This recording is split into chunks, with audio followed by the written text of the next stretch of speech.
I'll probably start with a question to Mr. Jayaprakash. What are the current ambiguities you think like faced with the warehousing, and what would be the support required from the regulatory framework? Would be helpful if you could share your perspective, and we'll probably get around with others as well. Yeah. Good afternoon, everybody. Now, when we are into warehousing, we are basically dealing with 4 or 5 lines of businesses.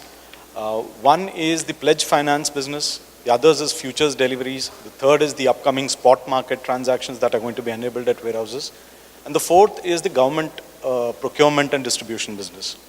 Now, while we are doing these 4 lines of businesses, we have to comply with different sets of requirements. And while we've been talking about convergence, I think this is one of the greatest ambiguities. Second, we're talking about a regulator who's going to govern the issue of negotiable warehouse receipts. But what is critical and what is essential for us to continue doing this business profitably is a regulation which can overall monitor all these 4 service lines or products which we deal with. Yeah. Thanks. That is helpful. You want to share your thoughts, Umesh, on that? And also would be helpful if you could address what are the current risks associated with our warehouse receipts and how actually we can how should the regulatory framework actually should address this risk? Okay, good afternoon, everybody. When we talk about the regulation at the warehousing side, I believe there are, various regulations which are there and various licenses which the warehouse companies or WSPs required to take. The formation of WRDA, was a welcome step, but I believe lot requires to be done, as the speakers told before. The only thing what I want to add is, if, the key point would be that if you can jot down all the registered warehouses on a website and list out the products that are stored in that particular warehouses, and if that is what WRDA can do it, I believe the supply side would be the constraint which is there on the supply side, and because of which the prices goes higher, the inflation is, takes place.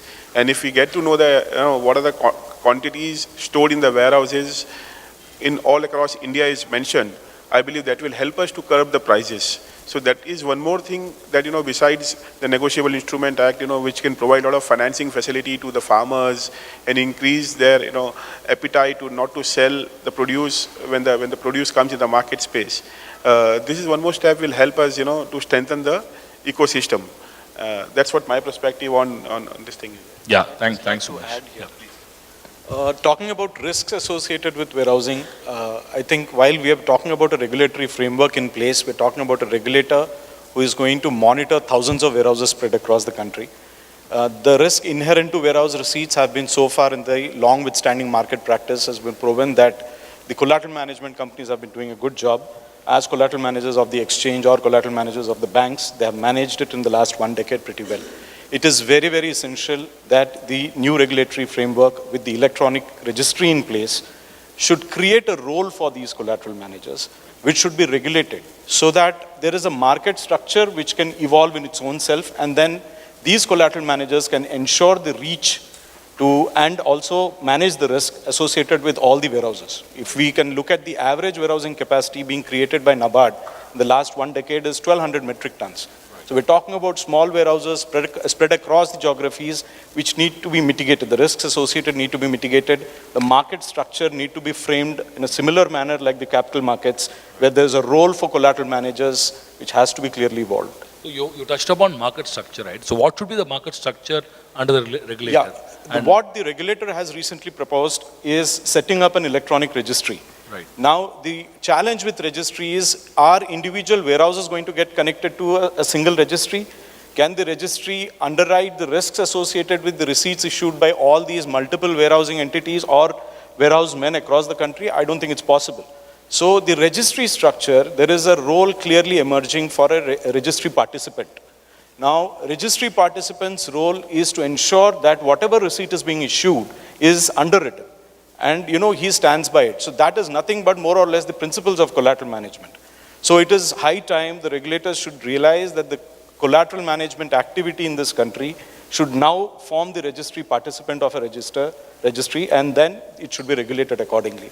So that the registry also gets, the registry participant also gets adequate legal strength to manage all these individual warehouses. Sarath, probably want So I to just hear want your to thoughts add on to both the what topics. JP said, that there is a provision in what WDRA has come up in terms of registries, that there is a scope for a registry participant who stands between the depositor and the repository, or the registry. So there is a scope for that. However, what I want to just touch upon and possibly echo a few points from what the previous speakers have said is we've talked about multiplicity of regulators. I echo what Mr. Mohanty said in a few minutes ago. WDRA is the actual regulator, and SEBI and in its previous avatar FMC issued norms for warehousing, and they were not in no way contradictory in any manner. We have been abiding with all these norms, FMC, SEBI, and WDRA. There is no contradiction whatsoever. So that's something that needs to be said very clearly. Otherwise, multiplicity always means that there is contradiction in rules. That is not the case. I think I want to set that right. The second thing, again, we are mentioning and talking about WDRA a lot, every minute, possibly a few times. I just wanted to check if there's anybody from WDRA here. Okay, so that's what I suspected, possibly no one. So my request to the organizers is that you need to have a person from WDRA to take note of various ideas and issues that are being discussed at this forum. So that's something we should improve the next time. A few issues that I want to just highlight, which the others have not touched upon, from an exchange perspective. Now, you would know that for an exchange, having a warehouse in the commodity space is extremely important because the price of a commodity is determined on the basis of the supply and demand dynamics. And where is the supply? The supply is actually lying in the warehouse. That's one. Two, it is very important in a futures industry that the futures on the date of expiry, they converge with the spot price. And that convergence happens only if there is a threat of delivery. And that threat of delivery happens only if there is goods lying in the warehouse. So what Mr. Mohanty said a few minutes back about stock limits and them hurting the derivatives market, I echo that again. And why it's important, in case just to go a level deeper, is that apart from many important things that a futures or a derivatives market does, there's transparent price discovery, there's price signals, risk management, and so on. But I'll just talk a bit about price signaling. What a futures price for a later date tells you is the supply and demand situation at various points in the future. So if you take the case of pulses where we do not have a contract at the moment and see what's happening now, is that since there is no information as to what the demand supply situation will be, say in January, February of next year, there is clear indication that prices have gone up. So you have a situation where farmers have increased area under pulses, big time. There are a lot of sowing of pulses happening. You have simultaneously importers bringing in a lot of pulses, and you can be sure that there will be a glut of pulses in the next few months. And then to support the farmers that they don't suffer a price risk, the government has already come up with an MSP mechanism, which is an inefficient use of funds. If you had a well-functioning contract on pulses, that would have indicated that the supply is going very high in the future months. And people would have taken corrective measures. Farmers would have sown less. They would have possibly sown mustard seed instead of pulses. You would have importers who would not have taken so many contracts to import pulses, and so on. So that is the effect futures prices have on signaling to producers, to consumers, to regulators, and even the government. So that's the most important. And therefore, stock limits in this context are bad. They have to be removed, especially WDRA registered warehouses. You should exempt them from the Essential Commodities Act. So some of the other issues I just want to quickly highlight is that Delhi, it's a very important market. It's a very important delivery center for futures, but there is no licensing authority for licensing warehouses. So as a result, for a very long time, we have no warehouses in Delhi. Another issue is around cold storages. The process is so tedious that I would be surprised if there is any single cold storage in the country that has been registered under WDRA. And cold storages are extremely important for certain type of commodities, especially spices. There are some other issues, but I really don't want to get into it. Very quickly, one thing I want to emphasize is that the Food Safety and Standards Authority of India are trying to bring in their standards big time, because that's what everyone has to comply with when it reaches the retail, the actual consumer. Now, it's very difficult to implement it at the wholesale stage. We at the exchange are doing our best to hold it. All our commodity specifications are in line with FSSAI norms. But I feel just the exchange, because how much do we have on the exchange? 1 or 2% of what's available, the crop harvested. But it's extremely important for the entire industry through the WDRA route possibly to ensure that we have FSSAI norms implemented throughout. The moment goods leave the farm gate and reach possibly the first trader, FSSAI should be applicable there. And that will ensure that quality issues that we see currently are very, very minimal. Thanks, that's what I Yeah, thanks, Arad. Mohanty and Satyam, you want to share any perspective? Else we'll probably get into a Q&A. You have any perspective to share? Perfect, awesome. Jay Prakash, and we'll go for a Q&A. Perfect, awesome. Thanks. I think you heard multiple, perspective from the eminent speaker from the dais. I think it's open to question. We'll have probably 5 minutes Q&A, and we can have offline discussion later. We already 20 minutes began the schedule. So we'll probably take 4 or 5 questions from the dais, from the audience, and we'll take the rest in the offline. Yeah. Yeah. So the two things, right? One is grid and diesel. So the energy efficient irrigation is grid and diesel. So basically we almost like the pumps, which is actually happening through normal manual process, which is actually happened through grid, as a grid technology. I mean, can you please throw some light about it? We are talking at one point of time WDRA and so much of formalities for registering the warehouses. And now, as a country, you say that none of the cold storages are virtually registered. Just elaborate, please.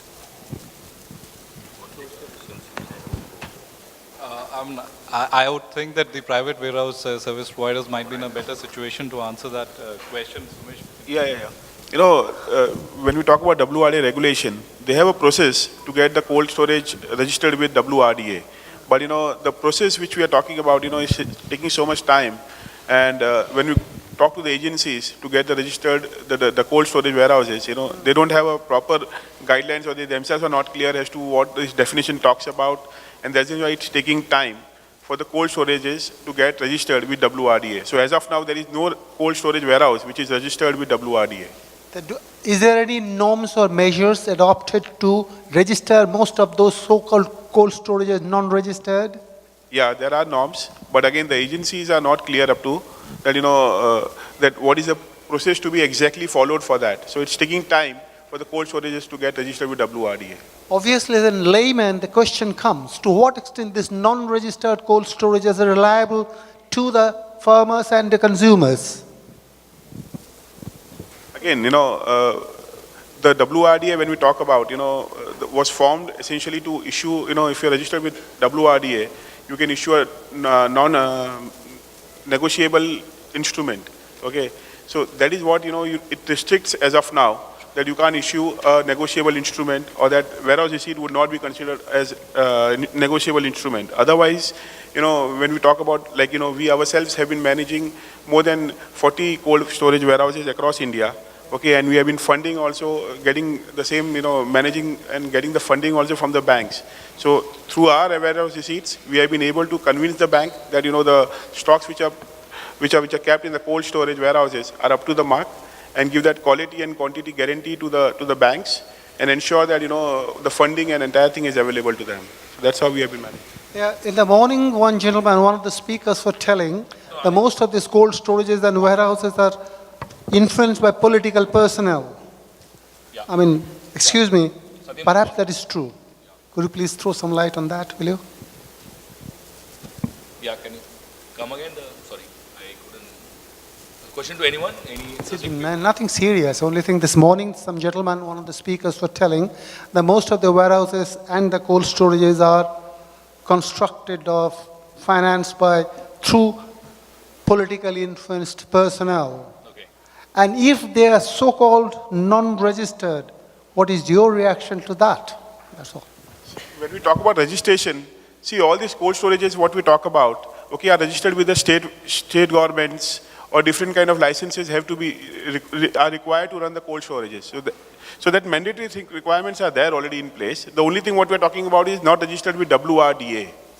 That is what we are talking about. The cold storages, when we talk about, are not registered, it's only with WRDA. Otherwise, when you want to run a cold storage or any warehouses, you require to have certain licenses, which is mandatory.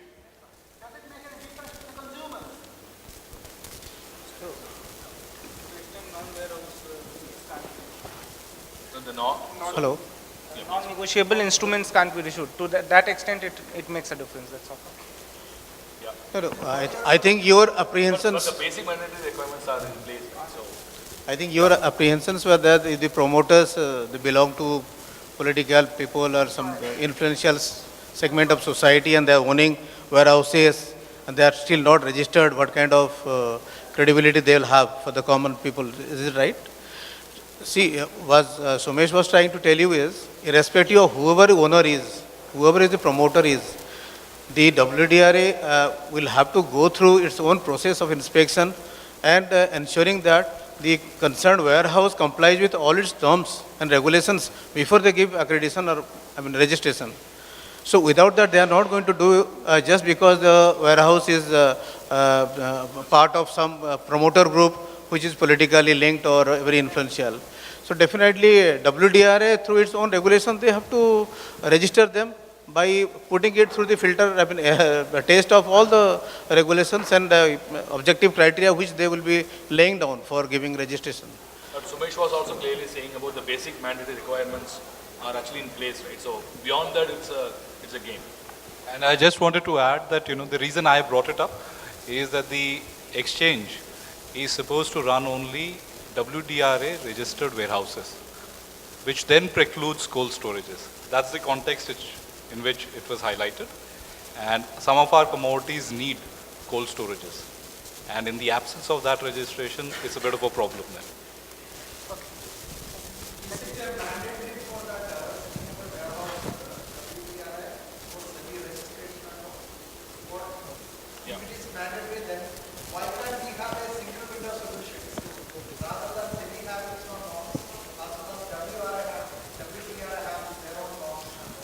Answer is yes. You want to highlight?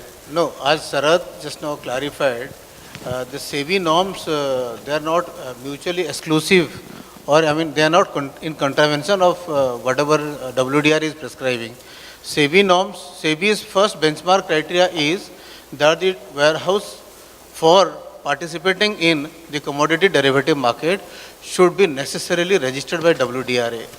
So the base benchmark qualification of a warehouse so that where the commodity derivative participants will go and deposit their goods will be that the warehouse to begin with should be registered with WDRA. And the norms which SEBI is laying out, FMC has already prescribed, they are over and above additional qualifications because, the commodity derivative market, the commodities are of premium quality and they have specific quality specifications are there in the contract. So they have a fixed period of expiry and there are a lot of delivery and risk related issues are there.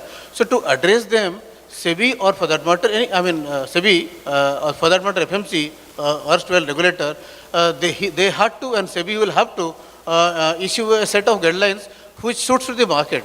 So therefore, this SEBI guidelines should not be taken as in contradiction with the guidelines or regulatory framework of WDRA. Rather, they are a little more improvement above that to ensure the integrity of this market intact. Sir, are we doing any auditing on these directions, whether these warehouses are qualified or not, that by SEBI or WDARA? No, SEBI's norms and FMC norms, which already they are in existence now, and SEBI is also very shortly coming out with a detailed revised norms on the warehouses which have been registered by WDRA and which are to be accredited by the exchanges. So there definitely inspection and audit is one of the feature of the norms. So apart from fit and proper, apart from governance, apart from net worth, apart from financial capital capabilities, so and operating procedure. So a lot of issues SEBI is going to touch upon, but they will not be in contradiction with the regulators, that is WDRS existing rules and regulations. That I can assure you.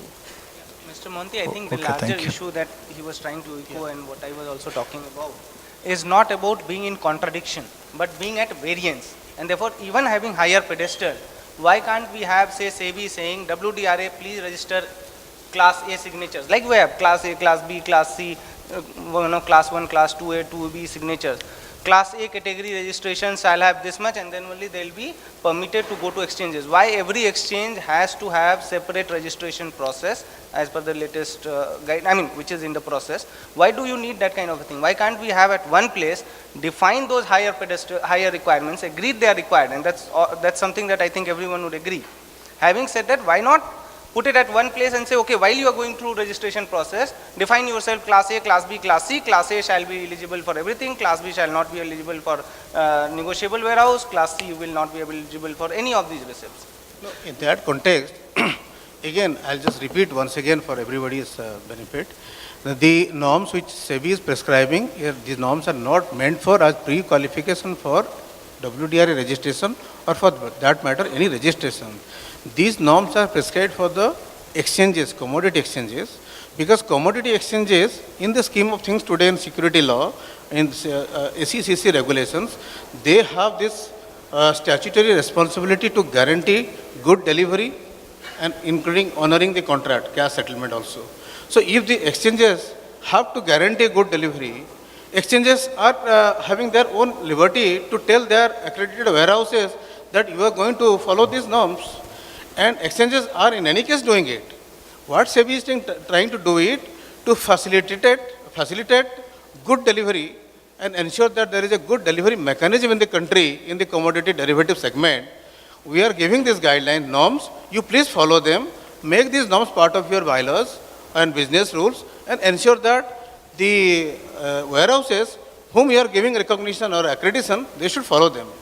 So for that matter, we are not affecting the registration of any warehouses by WDRA. Now, his pointer is well taken, but the thing is, how does WDRA know that what kind of norms, what kind of qualifications, what kind of additional eligibility criteria that SEBI is looking forward to, which will in any case remain dynamic. It can go on changing from time to time depending on the needs. How can WDRA visualize it, that what kind of norms a commodity derivative market requires, so that they will lay it out in their guidelines in advance and categorize the warehouses into A, B or C, or for that matter say A is fit for commodity derivative market, hence the exchanges should accredit them.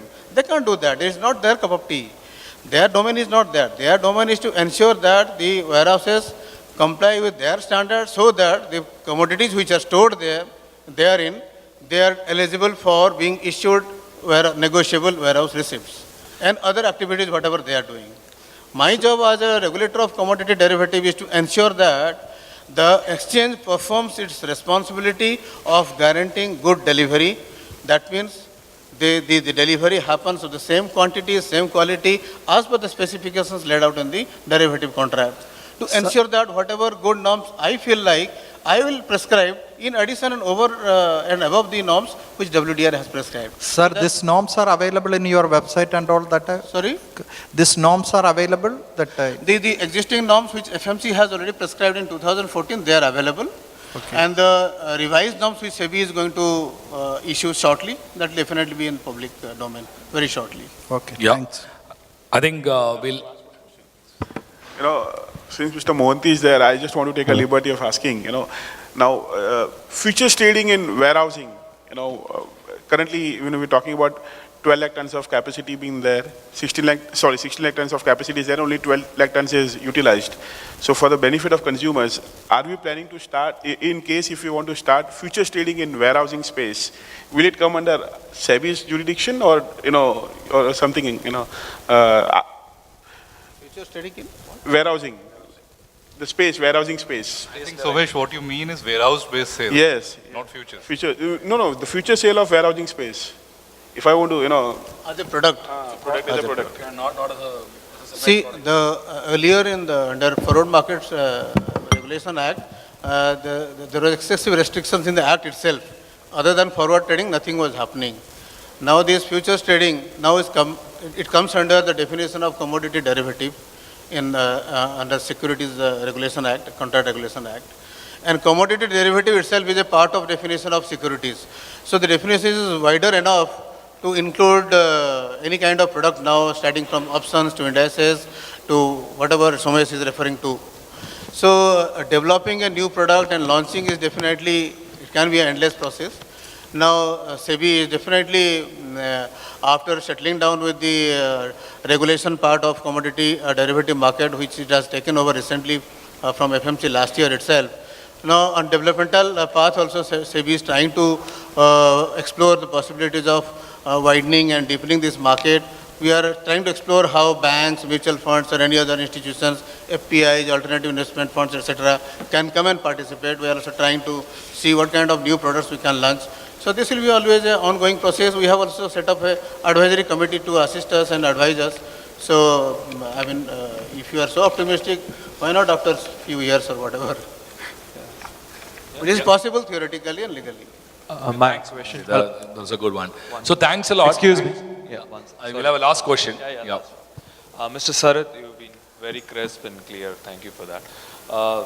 One of the points that you raised is, how do you get to that convergence of the futures to the spot prices at the end? I mean, I would like to know more on that, because I know that futures is a great platform for price realization. All right? But a lot of times we don't trade in that because the futures price is someplace and the spot is trading at some other place. All right. How do you make sure, what are your thoughts on that? How do you go? So, I mean, this is one of the myths I come across when we talk about trading in futures markets. And I'll just give you a bit of stats. We've analyzed the convergence of futures prices to spot prices since 2014 January. And in 80% of the cases, the convergence or the deviation was about 3%. And the erstwhile regulator deems that anything 3 or less than 3% deviation is de facto convergence. So that's 80% of the times. The remaining 20% of the times, it was about 4.5%. So the first myth I want to bust is that there is no convergence. There is a lot of convergence, number one. However, just to help you understand, at times, why is there no convergence? There can be many reasons, and I'll make it extremely short and happy to have a side conversation with you on the detail. The futures contract, as you know, you define a specific basis center. So when you trade, you define a specification of the commodity. You say, this grade of commodity delivered in a certain basis center, let's say a Bikaner, okay, mustard seed in Bikaner. That's what you trade. That's how you come up with a standardized contract that can be traded. However, at times what happens is the production in Bikaner might not be that good or not much, but a lot of it might be in, say, Jaipur. And a lot of material actually comes into our Jaipur warehouses, not into Bikaner. And as a result, what happens is the futures start trading basis Jaipur rather than basis Bikaner, while the definition here is there. And the spot prices that we poll for the from a point of view of comparison are Bikaner's prices, but the futures is trading Jaipur. And between Bikaner and Jaipur, there will be at least a transportation difference. There might be many others, but I'm trying to make it very simple. Some basic difference would be there. And that is the difference at times you see between the futures price and the spot. But it's not because there's an actual difference, but as I started off by saying, supply is extremely important into our warehouses. And if that supply is coming to a different location than the basis center, you will have this problem. But all said and done, 80% of the times, there's no problem on the convergence. Thanks, Sarath. Hey, thanks a lot for all the eminent speakers for the wonderful and fabulous discussion.